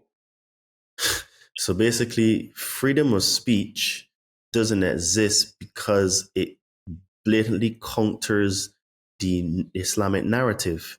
Sorry. So you have to follow what the school of thought is, which is the sacred law. So it doesn't matter what you may think or feel, just follow what they say to do. Do what you're told. Remember subjugation, dominance, obedience. I'm actually trying to find something about prayer. There was something. Here we go. So, for instance, okay, doing what you're told. Okay. So let's start with this one. So, doing what you're told, how it violates our law. Someone raised among the Muslims who denies the obligatory nature of prayer, zakat, fasting, Ramadan, etc., or denies anything upon which there is scholarly consensus. I mentioned the ijma, the consensus of the scholars, which is the final understanding, ijma. Okay, and what is necessarily known as being of the religion, right? Something that any Muslim would know about. He becomes an unbeliever and he's executed for his unbelief. There's no wait, no. ISIS did this. ISIS did it without thinking. You see, because under full strict Sharia, there will be no, oh, excuse me, I apologize, please will you forgive me? It's like, no, you broke the law, you die. This is uncompromising. This is direct, straight to death. Understand? Oh yeah, that definitely counters freedom of speech or freedom of thought, freedom of expression. So a Muslim that believes that the prayer is obligatory, but he neglects, he forgets. He's busy with something, he's playing Xbox and he forgets to pray, right? He's busy playing Counter-Strike, he forgets to pray, and he neglects to perform it. He has not committed unbelief. He's still a believer, but he forgot. So that's great. That's fantastic. So he doesn't die as an unbeliever, but he is executed. Then he's washed. You pray over him and you bury him in the cemetery. So you forget to do your prayers, for example, because you were doing something else. But I thought they would say, oh, okay, so he's not committed unbelief, so you can give him a pass. No, kill him anyway, right? But we'll give you like an honorable death, you know what I mean? So you like how you get discharged from the army, you get honorable discharge, right? You'll be washed, you'll be prayed over, and you'll be buried in a Muslim cemetery.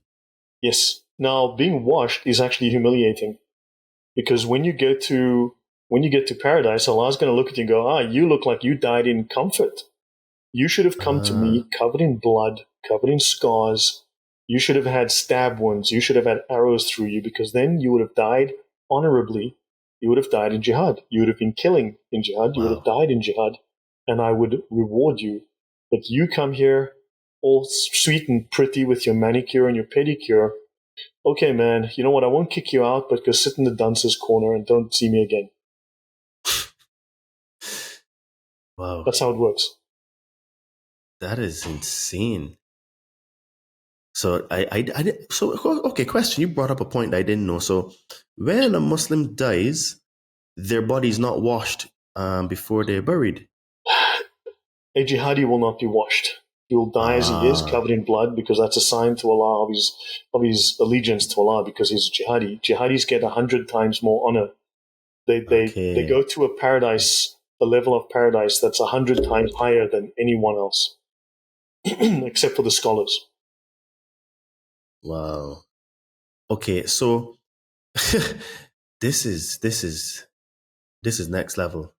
So you know, right? Like I tell people, like I've said it on my show before, that they have beliefs like getting the 72 virgins in heaven as a martyr, and I there's a passage that I can't remember where exactly is. I could bring it up there, but basically it says that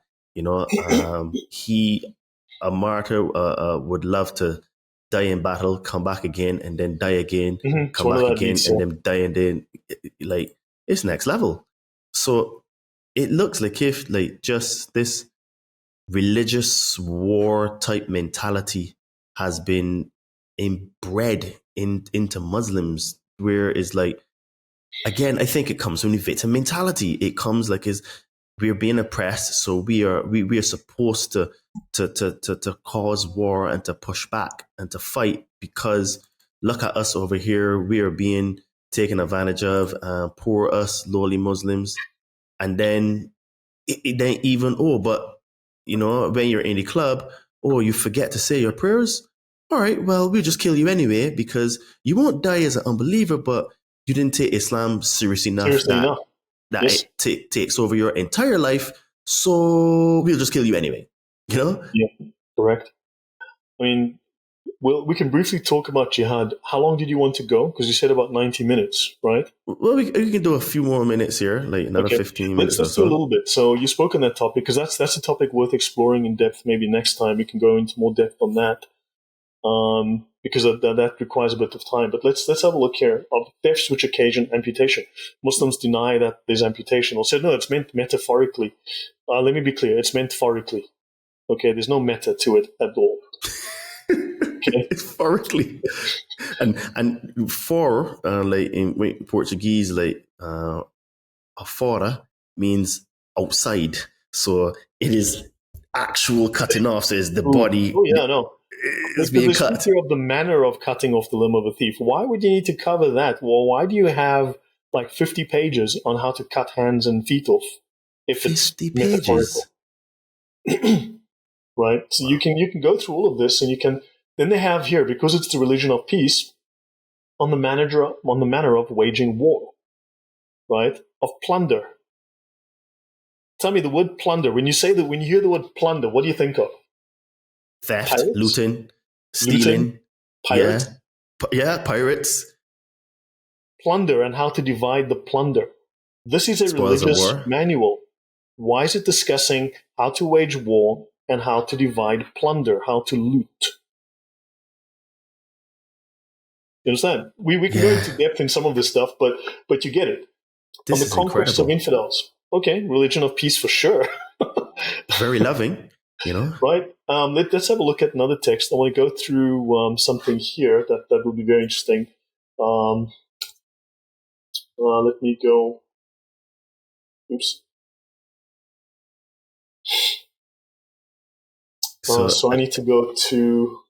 We're definitely quashing a lot of myths here. I don't think that anyone listening to this conversation can walk away and believe anything in the mainstream anymore, unless they just have blatant cognitive dissonance.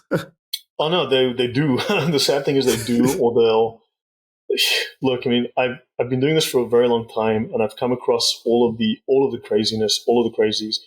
Look, I think. Look, you were trained as a civil engineer. You know Yes. that bridge is either going to stand or it's going to fall. Facts.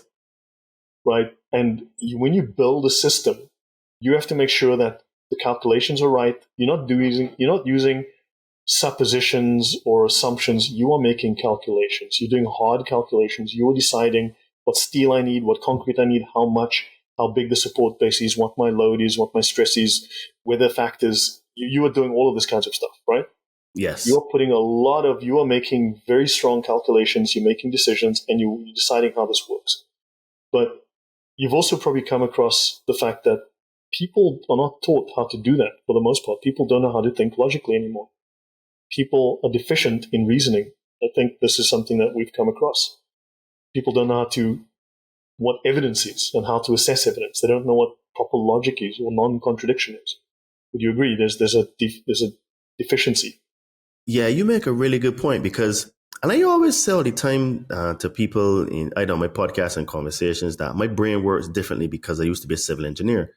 And one of the things as an engineer is exactly what you said. It either is right or wrong.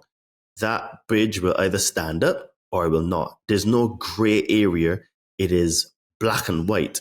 And if you have detailed plans, you follow the plans to the T, right?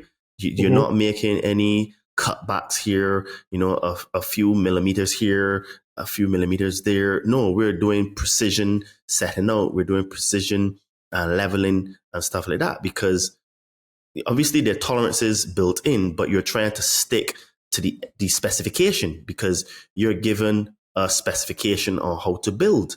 So for me, I always, when I guess maybe that's one of the reasons why I'm able to dissect religion and these other topics I talk about with an ability that maybe some others don't have yet, because you're given critical thought. You're taught how to think critically as part of being a civil engineer. You can never bring this airy-fairy gray area to being a civil engineer. You would get sacked and you would lose your job and you would never be an engineer. Or you kill people. Or you kill people. Yeah. Right? Literally. So you bring a lot of precision of thought. It's a process. You work through the evidence. You understand. So there's a problem there, I find. But okay, so this is book Q, forbidding the right, commanding the right, and forbidding the wrong. Commanding what is considered right under the Sharia, commanding the Sharia laws, and forbidding the wrong. If you're not a Muslim, then I can assure you are wrong. It's as simple as that. Just by being a non-Muslim. If what you're doing is wrong, period. There's no discussion. This is the main doctrine of Islam. This is the main doctrine. This is jihad falls into this. Jihad is one of the ways that they do this. Muslims are required by Islamic law to promote the Sharia, to enforce the Sharia, in fact, and to forbid violations of the Sharia. So in case you had any confusion, the Sharia applies to you. Are you a Buddhist? Are you a Jew? Are you a Christian? Are you an atheist? Are you anything else? The Sharia applies to you. Muslims are instructed to apply it on you.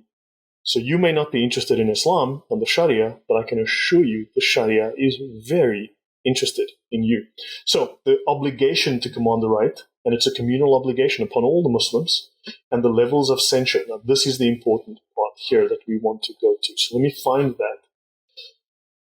So commanding the right and forbidding the wrong is the most important fundamental of Islam.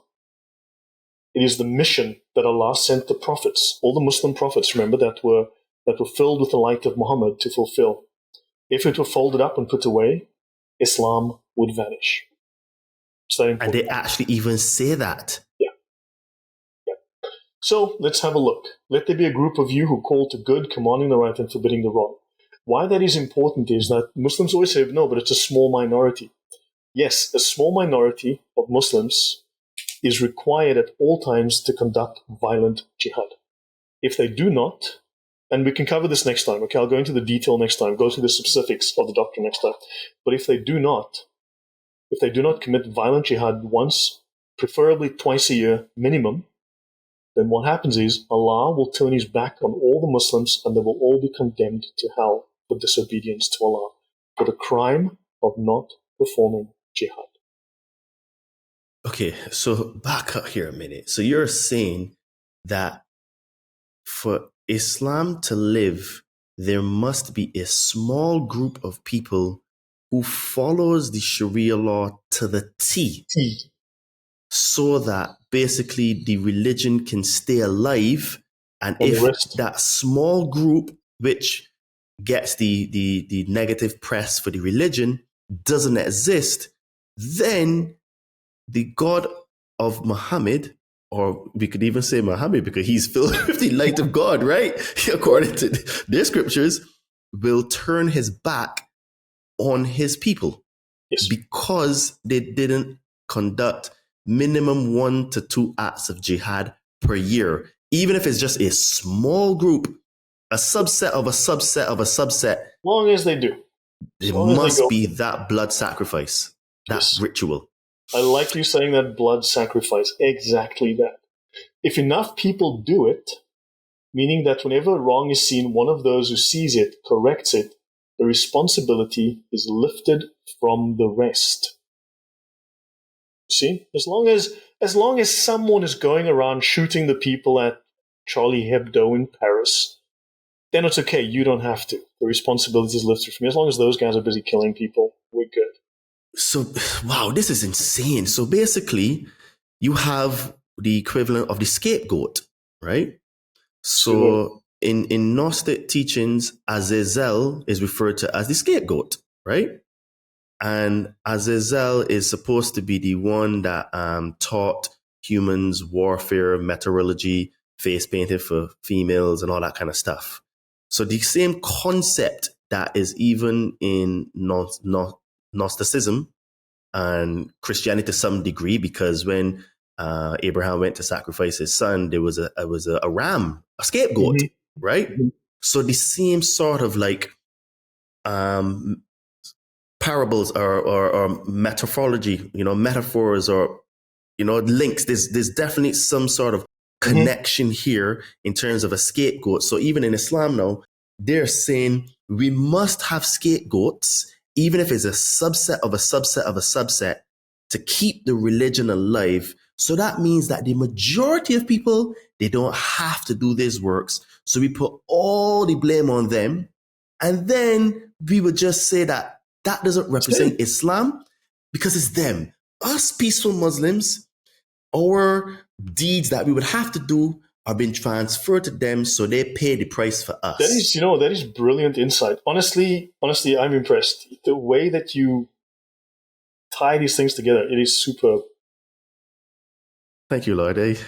I've done a lot of reading of these type of things, which is why I had to talk to you, because you bring receipts, man. And some of these things I've never seen before. I'll be honest, right? And I would say that I am more well-versed than 99% of Westerners in Islam. But look, there's guys who know more than I do. And there's one guy I know that, good grief. But he goes into even more depth than I, because he reads the Arabic. He's read the originals. Oh my gosh. It's even worse in the original. He tells me it's even worse in the original. Wow. So let me give you two pieces of information on this topic of jihad, since that was something you really focused on. So whoever of you sees something wrong, right, let him change it with his hand. Now this sounds very poetic. So think France, Germany, situations where someone walks into a liquor store, a Muslim, and starts smashing all the bottles. That is changing it with your hand. If unable, then change it with your tongue. Think of the trolls on the internet. And if you can't, change it with your heart. Hate them in your heart. They're instructed to hate you. I'll get into a little bit more detail soon. And that is the weakest degree of faith, you lame-brained Muslim, you. You're supposed to change it with your hand. Get what I'm saying? Mm-hmm. So let's have a look at this. Now I want to show you something. I'm not going to go into all of this. We'll cover it next time. I just want to cover this. You know what? I realized now I went too far. Let me go back. This is what I want to cover. The next time we'll go, because I asked about jihad, and that's very important. You asked about how it goes against our views in the West, okay? A Muslim must explain that something is wrong. Then they must forbid the act verbally.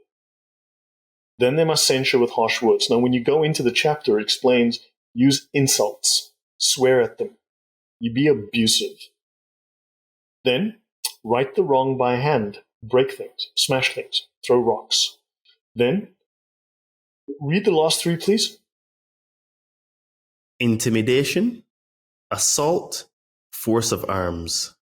In a religious manual? Wow. Force of arms, what does that mean? Use the strength of your arms. Or does that basically mean... That's violence, that's killing, that's guns, bullets, knives, swords. It means if you cannot do it alone, go find a gang of friends. And if that is not enough, you and your friends go find weapons and you come back with your weapons. That's what it says. Man, this religion is dark.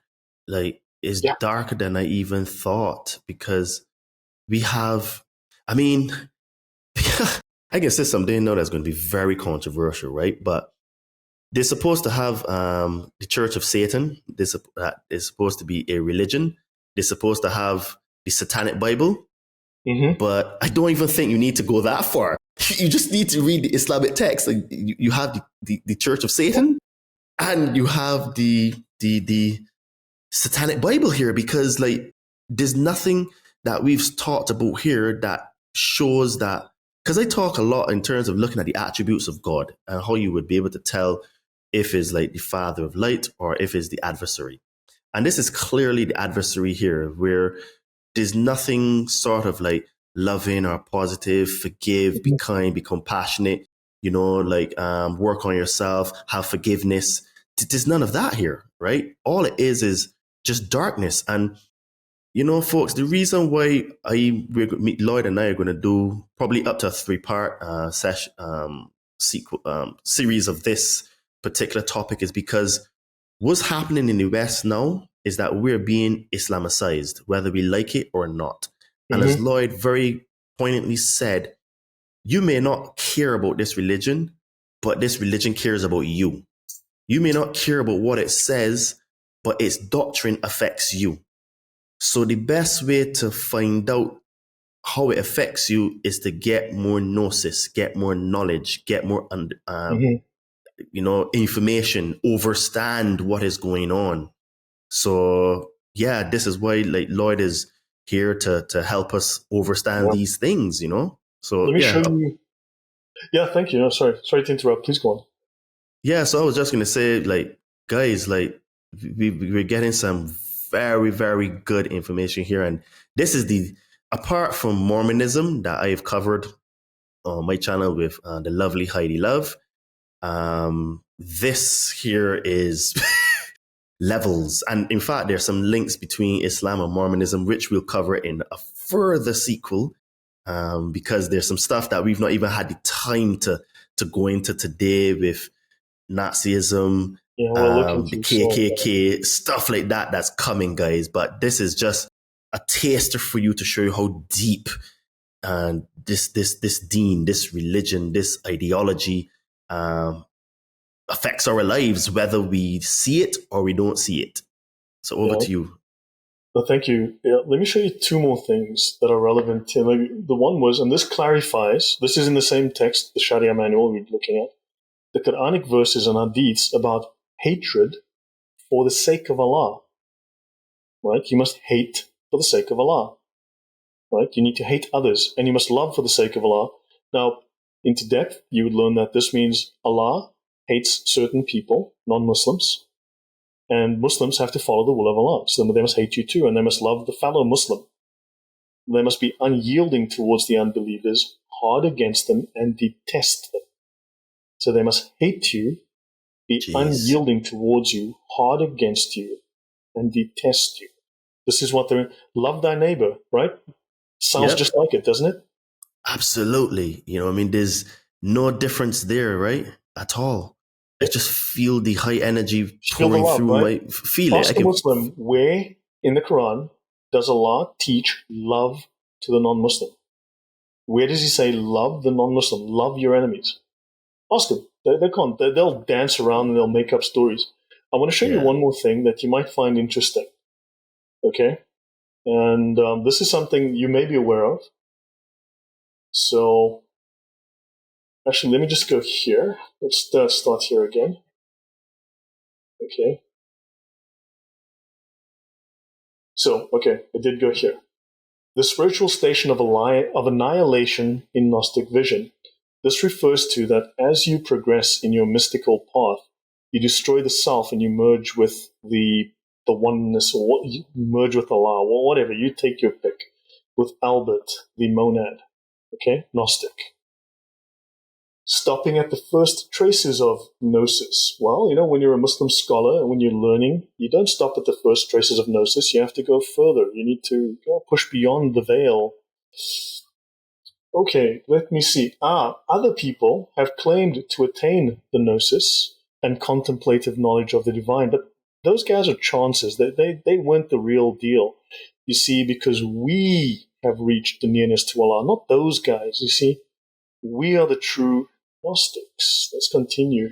We have attained to Gnosis. All those other guys were just fakers. They were claiming that they've achieved Gnostics, the ultimate state of the Gnostics by entering into the throne room of Allah and merging with Allah. And we are the real Gnostics. Let's continue. The Gnostic, in the first of his states, is strongly affected by the initial impact and so on. But, you know, you've got to continue these chants. You have to continue these rituals. You have to continue with the magical spells, because if you really want to merge with Allah and be one with Allah and gain perfect knowledge and become illuminated, Illuminati, we'll talk about that, then, you know, the Muslim scholar needs to, and the Gnostics will, you know, above all else, must carry him beyond what we have just mentioned. And then, of course, you know, they've reached the level of those to whom the unseen, the ghaiba, is disclosed and who have Gnostic insight, we are detached from the rational world. We have pre-rational and post-rational knowledge. We are one with the universe. We've left the material realm, this ugly, dirty material realm. We've ascended into the blah, blah, blah, blah, blah. Let's continue. We've opened the door of gnosis, and we've achieved Gnostic inspiration. You see, because for regular Muslims, let's have a look here. See, regular Muslims must worship in a way that fulfills all of the Sharia obligations by observing 5 prayers a day, or if you get killed, etc. Okay? But, and to do this while immersed in the sea of Gnostic inspiration, to be immersed in the world of the gnosis, of the pleroma, not in the dirty material world. You don't want that nonsense. All 3 of these are the perfection of faith, but the perfection required for the validity of worship is only the first. So that's the level of the Muslim, the basic Muslim. But perfection in the latter senses is the mark of the elect. Only the scholar really knows Islam because he has the sacred gnosis. He's achieved sacred gnosis. He has achieved, because Islam is explicitly a Gnostic religion. It is Gnostic. It claims to be Gnostic. It says so on the page. Wow, Lloyd, you have literally dropped it like it's hot. Like the mic is still on fire. So, Lloyd, I am absolutely loving this conversation, but there's so much more we can go into, which we'll do in the next 2 series, because there's so much more that we want to cover. And please tell the lovely people at the Conscious Man 7 where they can find you, how they can support you, how they can get in touch with you, all that good stuff that you have going on. Well, thank you. So my channel name on YouTube is just my name, Lloyd De Jongh. And I'm also on X, formerly Twitter, as Lloyd De Jongh. And these sources that you've seen me use, all of them are available for you to read, to download, read for yourself, see if I am misrepresenting it, check it for yourself, go to any of my videos and check in the description box. You'll find a link to my archive. So YouTube, Lloyd De Jongh, and on X, Lloyd De Jongh. And then certain of these presentations that I do, those are available. There should be a link in the description to my Ko-fi website. You can download the presentations for a small fee. I don't think anything's more than $5. And so that's it. And if you like what I do, please subscribe to the channel. A friend of mine is calling. I'll call him back in a minute. So I just realized I had my phone connected to my PC. Let me disconnect it. So that's it. Lloyd, I am, like I said, blown away. I'm lost for words in terms of the stuff that you've shared. And I'm really looking forward to the next 2 parts of this series, because this is going to be, I guess you can say, bombastic in the sense of the things that we're saying. But we're bringing a lot of receipts here. So, we're standing on sources and truth, Yeah, look, some of these topics I've covered, we can do literally 2 hours on one topic. I mean, we've covered 4, 5, 6, 7 topics. I could do an hour, 2 hours on one of them alone. I'm just doing an overview. We just don't have the time to go, but if you want to do jihad, we can do 3, 4 hours. If you want to talk about, we can spend hours on these topics in depth, going through all of the references. 120 pages on prayer. I guess we could find something to talk about. But, It's true. And the thing is that the really, really good stuff that brings it into modern day, we've not even covered yet. So, and I hinted at it about 10 minutes ago. So, folks, trust me, we've got some more heat coming to the show. And I'm just really, really chuffed to have connected with Lloyd. And as you know, guys, I am an online fitness trainer. I help spiritually inclined people burn fat and build muscle. So if you would like to get into the best shape of your life, you would like to improve your mindset, you would like to level up in other areas of your life, hit me up on my Instagram at Adriano_246 or my name Todd Cave, and tell me, let's have a chat and see if you're a good fit for the Compound Body Training Army. And as you know, guys, I help people on their spiritual journeys, whether that is to relieve some fears and traumas, or if they just want to get connected more to their higher self. So if you would like to get connected with some magic mushrooms, hit me up on my Instagram as well at Adriano_246 or my name Todd Cave. And, guys, shows like this require some work. And if you would like to help support the podcast and to help keep this good quality of production that we have going here, if you don't mind supporting the show, you can visit our Amazon store called Todd and Me. And today I have on one of the Todd and Me exclusive shirts. So if you would like to get that design as well, you can also visit the Amazon store, because that helps us to, pay for editing and to get better quality guests on, to do more research as well, because there are a lot of topics that we want to cover in the future. And folks, Lloyd just took us on an unfiltered journey into the very foundations of Sharia law and Islamic ideology. Whether you agree or disagree, you've just heard perspectives based on many primary sources, so not social media spin. Drop a comment with your biggest takeaway, hit that like button if this episode expanded your thinking, and please share with someone who's ready for truth over comfort.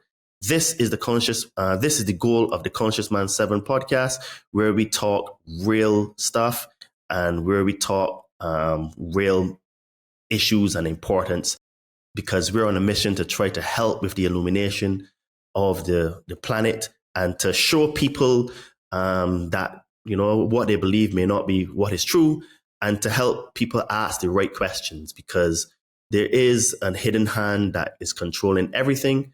And we're just trying our best to reveal that hidden hand. And today, Islam and Sharia law is one of those hidden hands that controls this planet. So, Lloyd, I just want to say many thanks for coming on to the show and gracing us with your knowledge and your expertise on this subject. I find it very, very fascinating.